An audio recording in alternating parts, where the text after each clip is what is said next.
আজকের গল্প কথাশিল্পী শরৎচন্দ্র চট্টোপাধ্যায় রচিত বাল্য স্মৃতি।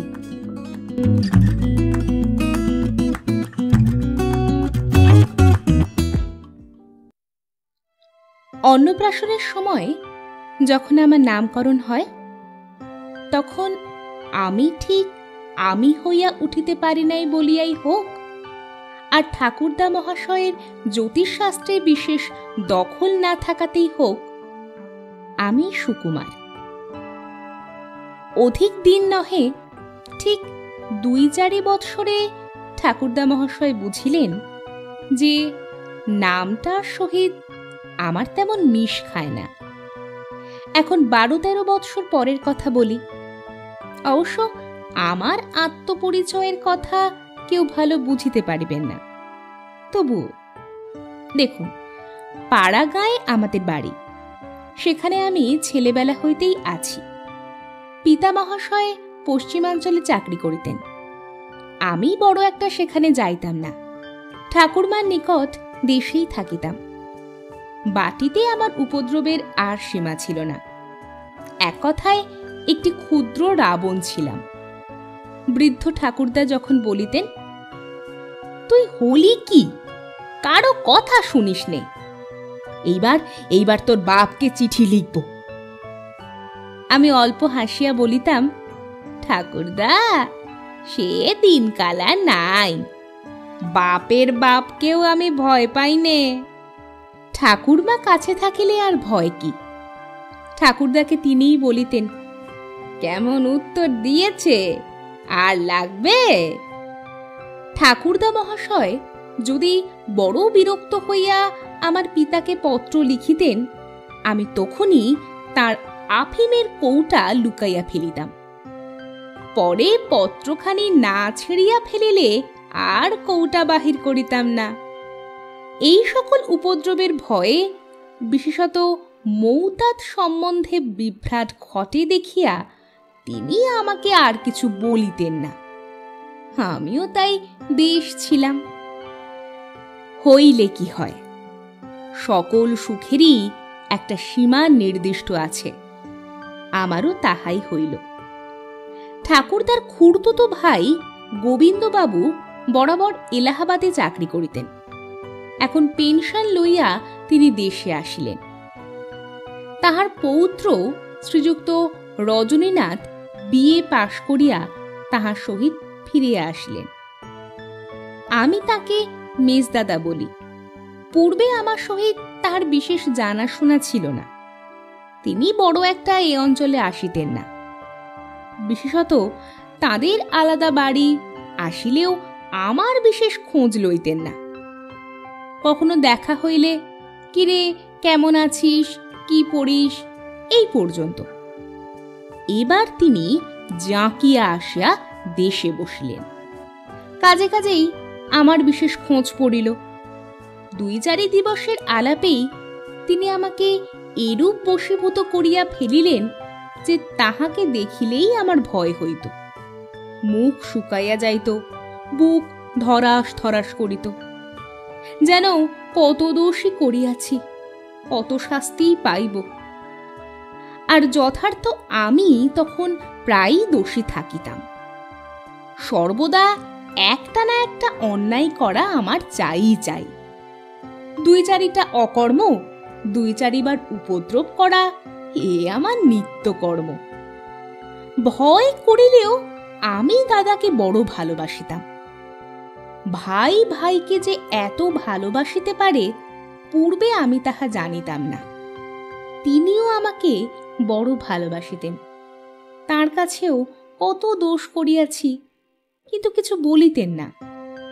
আর বলিলেও মনে করিতাম, মেজ দাদা তো, একটু পরে আর কিছুই মনে থাকিবে না।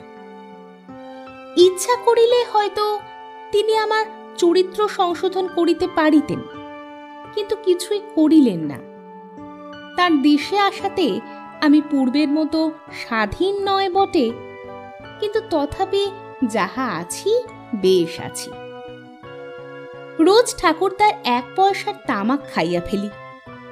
বুড়ো বেচারি আমার ভয়ে খাটের খুঁড়োর পাশে, তক্তপোষের পেটে সিন্দুকে, চালার বাতায় যেখানে তামাক রাখিতেন আমি ঠিক খুঁজিয়া খুঁজিয়া সবটুকু টানিয়া আনিয়া খাইয়া ফেলিতাম। খাই দাই ঘুরি ওড়াই বেশ আছি, কোনো জঞ্জাল নেই, পড়াশোনা একরকম ছাড়িয়াই দিয়াছি। পাখি মারিতাম, কাঠবিড়াল মারিয়া পোড়াইয়া খাইতাম, বনে বনে গর্তে গর্তে খরগোশ খুঁজিয়া বেড়াইতাম, কোনো ভাবনা ছিল না। বাবা বক্সারে চাকরি করিতেন, সে স্থান হইতে আমাকে দেখিতেও আসিতেন না, মারিতেও আসিতেন না। ঠাকুরমা আর ঠাকুরদার হাল তো পূর্বেই বিবৃত করিয়াছি, সুতরাং এক কথায় আমি বেশ ছিলাম। একদিন দুপুরবেলা বাড়ি আসিয়া ঠাকুরমার নিকট শুনিলাম আমাকে মেজদাদার সহিত কলিকাতায় থাকিয়া পড়াশোনা করিতে হইবে। আহারাদি সমাপ্ত করিয়া এক ছিলিম তামাক হাতে করিয়া লইয়া ঠাকুরদাকে বলিলাম, আমাকে কলকাতায় যেতে হবে? ঠাকুরদা বলিলেন, হ্যাঁ, আমি পূর্ব হইতেই ভাবিয়া রাখিয়াছিলাম এই সকল ঠাকুরদার চালাকি। বলিলাম, যদি যেতে হয় আজই যাব। ঠাকুরদা হাসিয়া বলিলেন, সেজন্য চিন্তা কি দাদা, রজনী আজই কলিকাতায় যাবে, বাসা ঠিক হয়ে গেছে, আজই যেতে হবে। আমি অগ্নিশর্মা হইয়া উঠিলাম। একই সেদিন ঠাকুরদার তামাক খুঁজিয়া পাই নাই। যা এক ছিলিম পাইয়াছিলাম তাহাতে আমার একটানো হইবে না, তাহার ওপর আবার এই কথা, ঠকিয়া গিয়াছি। নিজে নিমন্ত্রণ লইয়া আর ফিরানো যায় না, কাজেই সেদিন আমাকে কলিকাতায় যাইতে হইল। যাইবার সময় ঠাকুরদাকে প্রণাম করিয়া মনে মনে বলিলাম, হরি, কালই যেন তোমার শ্রাদ্ধে বাড়ি ফিরে আসি, তারপর আমাকে কে কলকাতায় পাঠায় দেখে নেব। আমি প্রথম কলিকাতায় আসিলাম। এত বড় জমকালো শহর পূর্বে কখনো দেখি নাই। মনে ভাবিলাম, যদি এই প্রকাণ্ড গঙ্গার উপরে কাঠের সাঁকোর মাঝামাঝি, কিংবা ওই যেখানে একরাশ মাস্তুল খাড়া করিয়া জাহাজগুলা দাঁড়াইয়া আছে, সেই বরাবর যদি একবার তলাইয়া যাই, তাহা হইলে আর কখনো বাড়ি ফিরিয়া যাইতে পারিব না। কলিকাতায় আমার একটুও ভালো লাগিল না। এত ভয় কি আর ভালোবাসা হয়? কখনো যে হইবে সে ভরসাও করিতে পারিলাম না। কোথায় গেল আমাদের সেই নদীর ধার, সেই বাঁশ ঝাড়, মাঠের মধ্যে বেল গাছ, মিত্তিরদের বাগানের এক কোণের জামরুল গাছ? কিছুই নাই, শুধু বড় বড় বাড়ি, বড় বড় গাড়ি ঘোড়া, আর লোকজনের ঠেসাঠেসি পেশাপেশি, বড় বড় রাস্তা। বাড়ির পিছনে এমন একটি বাগান নাই যে লুকাইয়া এক ছিলিম তামাক খাই। আমার কান্না আসিল। চোখের জল মুছিয়া মনে মনে বলিলাম, ভগবান জীবন দিয়েছেন, আহার তিনিই দেবেন। কলিকাতায় স্কুলে ভর্তি হইয়াছি, ভালো করিয়া পড়াশোনা করি। কাজে কাজেই আমি আজকাল ভালো ছেলে। দেশে অবশ্যই আমার নাম জাহির হইয়া গিয়াছে। যাক সে কথা। আমাদের মেসে 4 জন লোক, মেজদাদা, আমি, রামবাবু ও জগন্নাথবাবু। রামবাবু ও জগন্নাথবাবু মেজদাদার বন্ধু। এতদ ভিন্ন একজন ভৃত্য আর একজন পাচক ব্রাহ্মণ আছে। গদাধর আমাদের রসুয়ে ব্রাহ্মণ। সে আমা অপেক্ষা 3-4 বৎসরের বড় ছিল। অমন ভালো মানুষ লোক আমি কখনো দেখি নাই। পাড়ার কোনো ছেলের সহিত আমার তেমন আলাপ ছিল না। সম্পূর্ণ বিভিন্ন প্রকৃতির লোক হইলেও সে আমার মস্ত বন্ধু হইয়া উঠিল। তাহাতে আমাতে যে কত গল্প হইত তাহার আর ঠিকানা ছিল না। তাহার বাড়ি মেদিনীপুর জেলার একটি গ্রামে। সেখানকার কথা, তাহার বাল্য ইতিহাস ইত্যাদি শুনিতে আমার বড় ভালো লাগিত। সেসব কথা আমি এতবার শুনিয়াছি যে আমার বোধ হয় আমাকে সেখানে চোখ বাঁধিয়া ছাড়িয়া দিলেও সমস্ত স্থানটি স্বচ্ছন্দে ঘুরিয়া বেড়াইতে পারি। রবিবারে তাহার সহিত আমি গড়ের মাঠে বেড়াইয়া আসিতাম। সন্ধ্যাবেলায় রান্নাঘরে বসিয়া খিল দিয়া দুইজনে বিনতি খেলিতাম। ভাত খাইয়া তার ছোট হুঁকোটিতে দুইজনে তামাক খাইতাম। সব কাজ আমরা দুইজনে করিতাম। পাড়ার কাহারও সহিত আলাপ নাই। সঙ্গী, দোস্ত, ইয়ার, বন্ধু, মুচিপাড়ার ভুলো, কেলো, খোকা, খাঁদা সবই আমার সে। তাহার মুখে আমি কখনো উঁচু কথা শুনি নাই। মিছামিছি সবাই তাহাকে তিরস্কার করিত, আমার গা জ্বালা করিত, কিন্তু সে কোনো কথার উত্তর দিত না, যেন যথার্থই দোষ করিয়াছে। সকলকে আহার করাইয়া সে যখন রান্নাঘরের কোণে একটি ছোট থালায় খাইতে বসিত, তখন আমার শত কর্ম থাকিলেও সেখানে উপস্থিত হইতাম। বেচারির ভাগ্যে প্রায় কিছুই থাকিত না, এমনকি ভাত পর্যন্ত কম পড়িত। কাহারও খাইবার সময় আমি থাকি নাই। খাইতে বসিয়া ভাত কম পড়ে, তরকারি কম পড়ে, মাছ কম পড়ে, এ আমি আগে কখনোই দেখি নাই। আমার কেমন কেমন বোধ হইত। ছেলেবেলায় ঠাকুরমা মধ্যে মধ্যে দুঃখ করিয়া বলিতেন, ছেলেটা আতপেটা খেয়ে খেয়ে শুকিয়ে দড়ি হয়ে গেছে, আর বাঁচবে না। আমি কিন্তু ঠাকুরমার ভরপেট কিছুতেই খাইতে পারিতাম না। শুকাইয়া যাই আর দড়ি হইয়াই যাই, আমার আতপেটাই ভালো লাগিত। এখন কলিকাতায় আসিয়া বুঝিয়াছি, সে আতপেটায় এ আতপেটায় অনেক প্রভেদ। কেহ খাইতে না পাইলে যে চোখে জল আসিয়া পড়ে, আমি পূর্বে কখনো অনুভব করি নাই। পূর্বে কতবার ঠাকুরদার পাত্রে উচ্ছিষ্ট জল দিয়া তাহাকে আহার করিতে দিই নাই। ঠাকুরমার গায়ে সারমেয় সন্তান নিক্ষেপ করিয়া তাহার উপস্থিত কর্ম হইতে তাহাকে বিরত করিয়াছি। তাহাদের আহার হয় নাই, কিন্তু চোখে কখনো জল আসে নাই। পিতামহ পিতামহী, আপনার লোক, গুরুজন আমাকে স্নেহ করেন, তাহাদের জন্য কখনো দুঃখ হয় নাই। স্ব ইচ্ছায় তাহাদিগকে অর্ধভুক্ত, এমনকি অভুক্ত রাখিয়া পরম সন্তোষ লাভ করিয়াছি। আর এই গদাধর কোথাকার কে? তাহার জন্য অনাহত অশ্রু আপনি আসিয়া পড়ে। কলিকাতায় আসিয়া যে আমার কি হইল তাহা ঠাউরাইতে পারি না।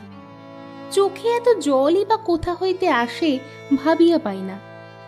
আমাকে কেহ কাঁদিতে দেখে নাই। জিদ করিয়া আস্ত খেজুরের ছড়ি আমার পৃষ্ঠে ভগ্ন করিয়াও বাল্যকালে গুরুমশাই তাহার স্বাদ পূর্ণ করিতে পারেন নাই। ছেলেরা বলিত, সুকুমারের গা ঠিক পাথরের মতো। আমি মনে মনে বলিতাম, গা পাথরের মতো নয়, মন পাথরের মতো। কচি খোকার মতো কাঁদিয়া ফেলি না। বাস্তবিক কাঁদিতে আমার লজ্জা বোধ হইত, এখনো হয়, কিন্তু সামলাইতে পারি না। লুকাইয়া কেহ কোথাও নাই দেখিয়া চোরের চুরি করিবার মতো দুবার চক্ষু মুছিয়া ফেলি। স্কুলে পড়িতে যাই, এক পাল লোক ভিক্ষা করিতেছে, কাহারও হাত নাই, কাহারও পা নাই, কাহারও চক্ষু দুটি নাই, এমনই কত কি নাই ধরনের লোক দেখি, তাহার বলিতে পারি না। তিলক কাটিয়া খঞ্জনি হাতে লইয়া জয় রাধে বলিয়া ভিক্ষা করে, তাহাই তো জানি। এইসব ভিখারি আবার কি রকমের? মনের দুঃখে মনে মনেই বলিতাম, ঠাকুর, এদের আমাদের দেশে পাঠিয়ে দাও। সে যাক, ওরা ভিখারির কথা, আমার কথা বলি। চক্ষু অনেকটা সড়গড় হইলেও আমি একেবারে বিদ্যাসাগর হইতে পারিলাম না। মধ্যে মধ্যে আমাদের দেশের মা সরস্বতী কোথা হইতে যে আসিয়া আমার স্কন্ধ দেশে ভর করিতেন বলিতে পারি না। তাহার আজ্ঞাধীন হইয়া যে সকল সৎকর্ম করিয়া ফেলিতাম, তজ্জন্য এখনো আমার সে সরস্বতীর ওপর ঘৃণা হইয়া আছে। বাসায় কাহার কি অনিষ্ট করিব সর্বদা খুঁজিয়া বেড়াইতাম। রামবাবু 3 ঘণ্টা ধরিয়া তাহার বেশি কালো পেড়ে কাপড় কুঞ্চিত করিলেন, বিকালে বেড়াইতে যাইবেন। আমি অবসর বুঝিয়া কাপড়খানি খুলিয়া টানিয়া প্রায় সোজা করিয়া রাখিয়া দিলাম। তিনি বিকালে বস্ত্রখানির অবস্থা দেখিয়া বসিয়া পড়িলেন। আমার আর আমোদ ধরে না। জগন্নাথবাবুর অফিসের বেলা হইয়া গিয়াছে, তাড়াতাড়ি আহার করিতে বসিয়াছেন, এক মুহূর্ত বিলম্ব সহিতেছে না। আমি সময় বুঝিয়া তাহার চাপকানের বোতামগুলি সমস্ত কাটিয়া লইলাম। স্কুল যাইবার সময় একবার উঁকি মারিয়া দেখিয়া গেলাম জগন্নাথবাবু ডাক ছাড়িয়া কাঁদিবার উপক্রম করিতেছেন। মনের আনন্দে আমি সমস্ত পথ হাসিতে হাসিতে চলিলাম। সন্ধ্যার সময় জগন্নাথবাবু অফিস হইতে ফিরিয়া আসিয়া বলিলেন, আমার চাপকানের বোতামগুলো গদা বেটা চুরি করে বেচে ফেলেছে, বেটাকে তাড়িয়ে দাও। জগন্নাথবাবুর চাপকানের বিবরণে দাদা ও রামবাবু উভয়ই মুখ টিপিয়া হাসিলেন। মেজদাদা বলিলেন, কত রকমের চোর আছে, কিন্তু চাপকানের বোতাম চুরি করে বেচে ফেলতে কখনো শুনিনি বাপু। জগন্নাথবাবু এ কথায় আরো ক্রুদ্ধ হইয়া বলিলেন, বেটা বোতামগুলো সকালে নিলে না, বিকেলে নিলে না, রাত্রে নিলে না, ঠিক অফিস যাওয়ার আগেই নিয়েছে। আজ দুর্গতির এক শেষ করেছে।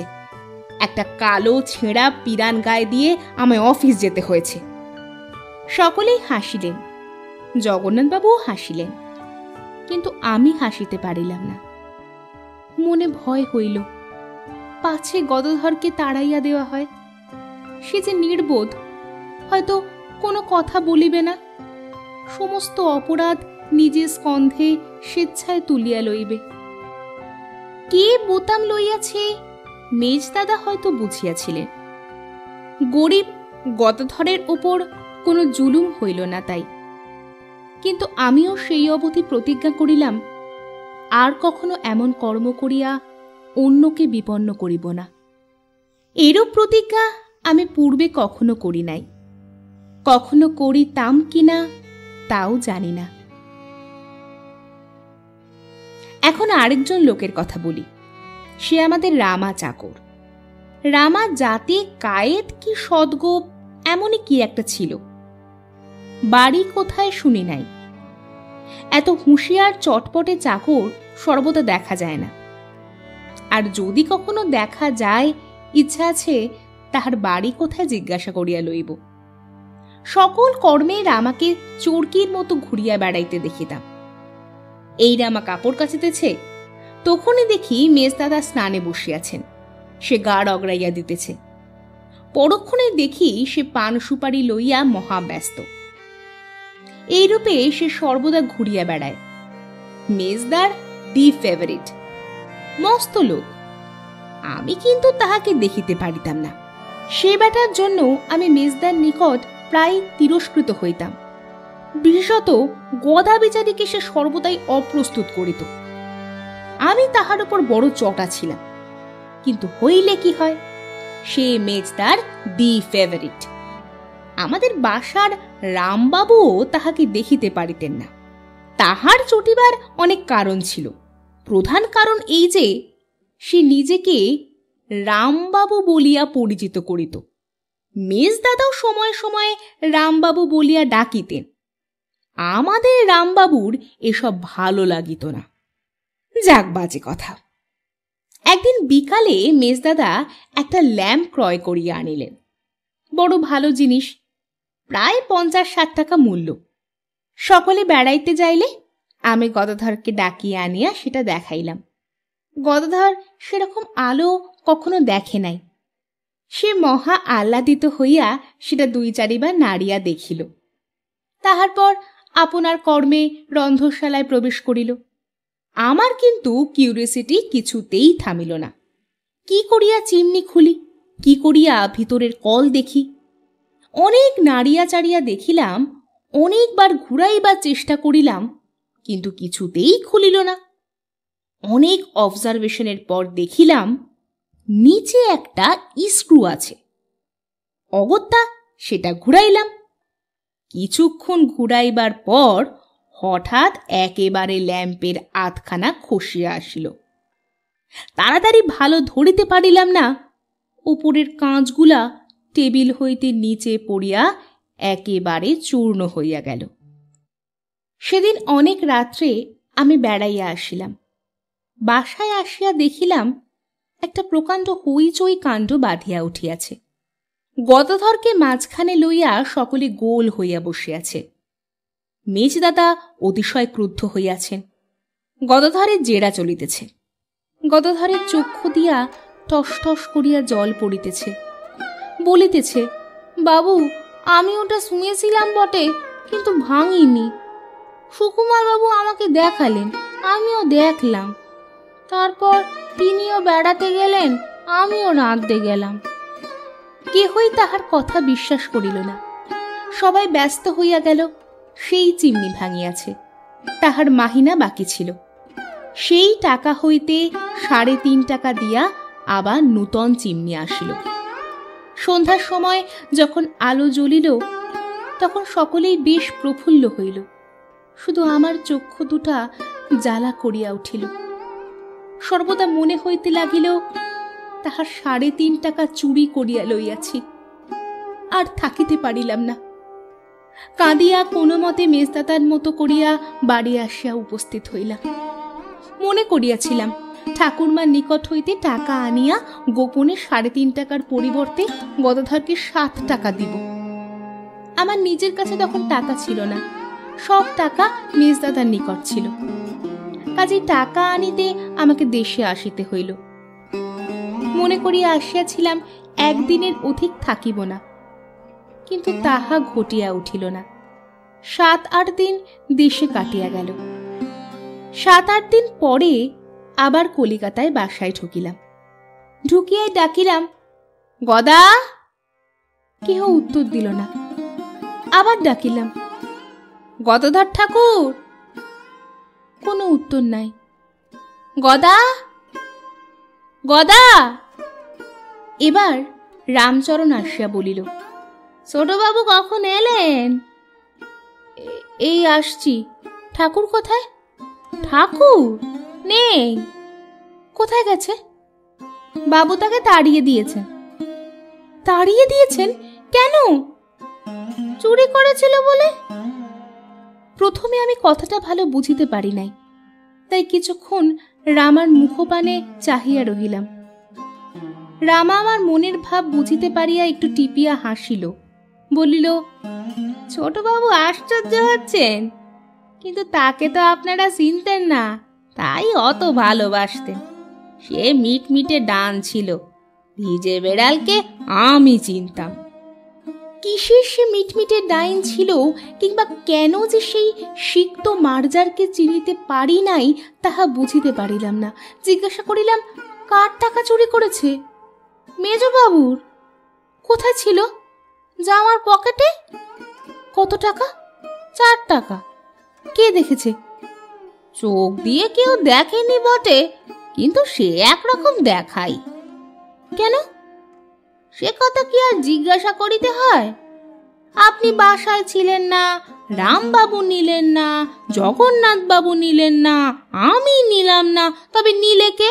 কোথায় গেল? তুই তবে তাকে ধরেছিস? রামা হাসিয়া বলিল, না হলে আর কে। ঠনঠনের চটি জুতা আপনারা স্বচ্ছন্দে কিনিতে পারেন, তেমন মজবুত চটি জুতা বোধ হয় আর কোথাও প্রস্তুত হয় না। আমি রন্ধনশালায় গিয়া কাঁদিয়া ফেলিলাম। সেই ছোট কলি হুঁকাটিতে ধুলা পড়িয়া রহিয়াছে। আজ 4-5 দিন তাহা কেহ স্পর্শ করে নাই, কেহ জল বদলায় নাই। দেওয়ালে এক স্থানে কয়লায় লেখা রহিয়াছে, সুকুমার বাবু, আমি চুরি করিয়াছি, এ স্থান হইতে চলিলাম, বাঁচিয়া থাকি আবার আসিব।